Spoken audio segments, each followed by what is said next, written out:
Ne yaptı? Kim raporladı?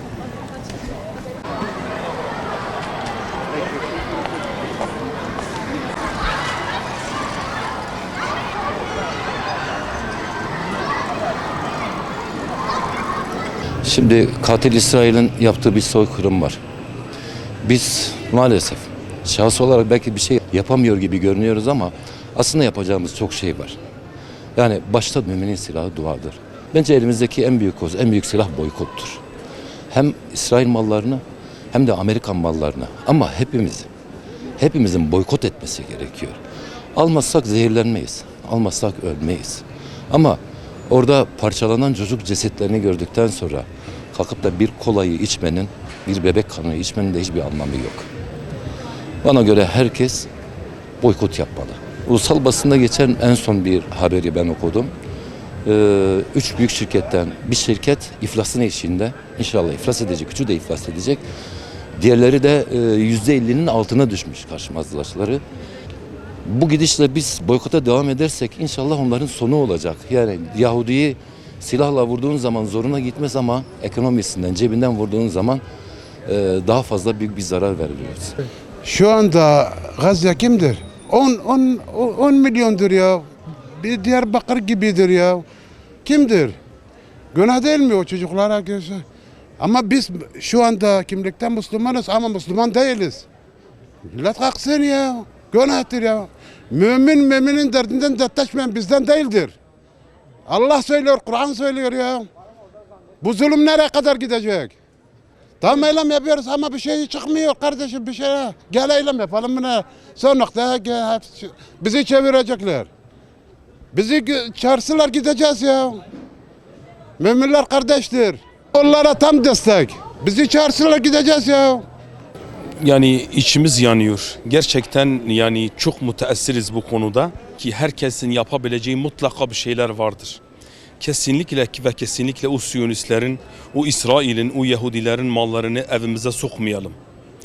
Ellerimizi o çocukların kanlarına bulaştırmayalım. Din görevlisi olarak da çağrıda bulunmak istiyorum. Hiç kimse o Siyonistlerin, o İsrail'in, o Amerika'nın mallarını almasın. Onlara yardımcı olmasın. Vallahi gelecekte Allah-u Teala bunun hesabını çetin bir şekilde bize soracaktır. Hele kıyamet gününde biz bunun hesabını veremeyiz. Belki oraya gücümüz yetmiyor gitsek ama hiç olmazsa onların mallarını almayalım. Onlar gibi olmayalım, onlar gibi giyinmeyelim, onlar gibi yaşamayalım.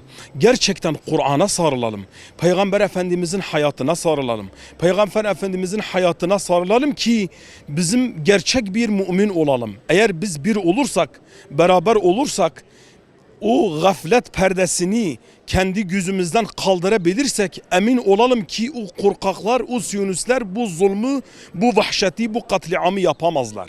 Büyük bir felaket, acıma ama yalnız acıma yetmiyor ki. Yani bütün dünya bağırıyor, çağırıyor. Yani bir lider lazım yani. Arkasından bütün millet koşması lazım.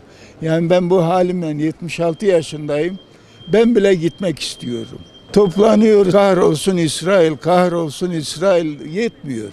Bir lider lazım. Amerika, İngiltere, Fransa savaşın bitmemesini istiyor. Amerika dikkat edin gittiği her yerde batırıyor. Ya Amerika'nın gittiği bir yere de ferahlığı getirdi mi? Türkiye'de şimdi Manavgat'tan İsrail'e su götürüyor. Benim Müslüman kardeşlerim orada susuzluktan ölüyor. Manavgat'taki suyu kes. Petrol gidiyor, petrolün vanasını kes. İşte. Başka boykotu devlet uygulasın diyorsunuz. Evet. Devlet de uygulasın hepimiz. Yani tamam almayalım yani. Almak da büyük felakettir. Almamak lazım. Emekli öğretmenin. Merak ediyorum bu İsrail mallarının niye her zaman reklamı en fazladır devlet televizyonunda? Hala Türkiye'de ne işi var? Hayır işi olabilir ama devlet televizyonda reklamı olmamalı. Olmamalı. Müslüman birlik olmadan, ittifak kurmadan ve innemel mu'minune ihvetun o ayetinin himayesine girmeden Yahudilerle mücadele edemez. Bir Müslümanın bir namaz gibi, oruç gibi farstır, onların mallarını boykot etmesi lazımdır.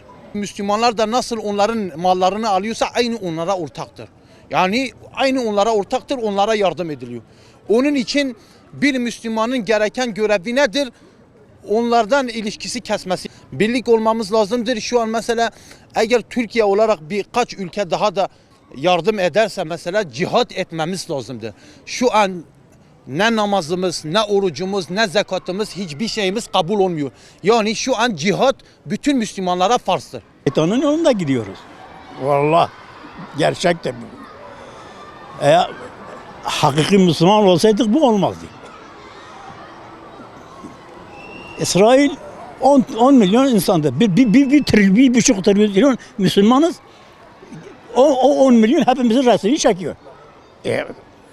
Müslümanlık var. Olsaydı gitseler onları hepsini elleyecekler. Silahsız da gitseler hepsini elden de tutacaklar. Yok. Yok. Allah'ın noktası iki kalmamış. Biz hakiki Müslüman değiliz. Eğer hakiki Müslüman olsaydı bu olmazdı bizim orada. Türkiye'nin bu İsrail mallarını boykot etmelerini çok seviniyoruz. Daha da çemberi büyütmemiz gerekiyor. Türkiye'ye de sesleniyorum. İsrail mallarını Türkiye'ye sokmasınlar. Ben bunu Türkiye'den de istiyorum. Artık tüm kanallar, yerel bir de tüm medya mensupları İsrail mallarını boykot etsinler. İçimiz yanıyor. Elimizden de hiçbir şey gelmiyor. Ancak böyle bir boykot yapmamız gerekiyor. Herkes işte elinden geldiğini yapsa yeterli bence. Birlik olsaydı böyle olmazdı. Bir Yahudi ya Hristiyan olsaydı, böyle başına gelmiş olsaydı, şimdi neler oluyordu dünyada? Elimizden ne geliyorsa, hangi türlü, hangi şartlar, onların malını ambargo koyması lazım. Onların malını hiç almaması lazım. Yani yardımlaşma lazımdır, yardımlaşma. Maddi, manevi ne varsa, dua olsun, maddi olsun. Siz o görüntüleri izlerken ne hissediyorsunuz?